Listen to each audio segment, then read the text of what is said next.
Hello everyone, তো তোমরা সবাই জানো যে পুজো আর চলে এসেছে। আর দুর্গা পুজোই মানে বাঙালির ইমোশন। আর আমার মতো তো অনেকেই আছে যারা এখন থেকেই ভাবছে যে পুজোতে কি পরবে, কোন লুক ক্রিয়েট করবে। আর আমিও সেটাই ভাবছি, তাই আমি নিয়েছি পুরো আউটফিটের চ্যালেঞ্জ, যেটা আমি নিজে ডিজাইন করব। প্রথমেই আমি এই হ্যান্ডব্যাগ থেকে শুরু করছি, যেটা আমার কাছে অনেক পুরনো এবং অনেক দিন থেকে পরে আছে। আমি আগে থেকেই হ্যান্ডব্যাগের উপরে হোয়াইট কালার করে রেখে যাতে এটা শুকিয়ে যায়, যাতে করে আমার ভিডিও শ্যুট করার সময় একটু অসুবিধে না হয়। আর আমি যেই আউটফিটের কথা ভেবে রেখেছি সেটার কাজ হবে শুধু লাল এবং সাদা দিয়ে। অনলি দুটোই কালার ইউজ করব। সেটা শাড়ি হোক বা হ্যান্ডব্যাগ বা জুয়েলারি হোক না কেন, অনলি দুটোই কালার ইউজ করব, সেটা লাল এবং সাদা।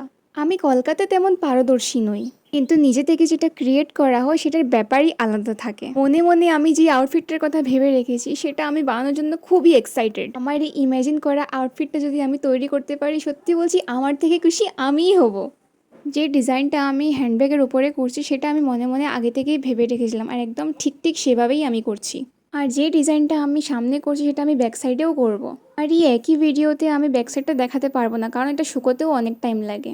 আর এটা হলো হ্যান্ডব্যাগের ফাইনাল রেজাল্ট। আর যেহেতু আমি বলেছিলাম আমি কলকাতায় তেমন পারদর্শী নই, তাও নিজের থেকে করেছি, তা ব্যাপারটাই আলাদা, আমার খুশি হচ্ছে।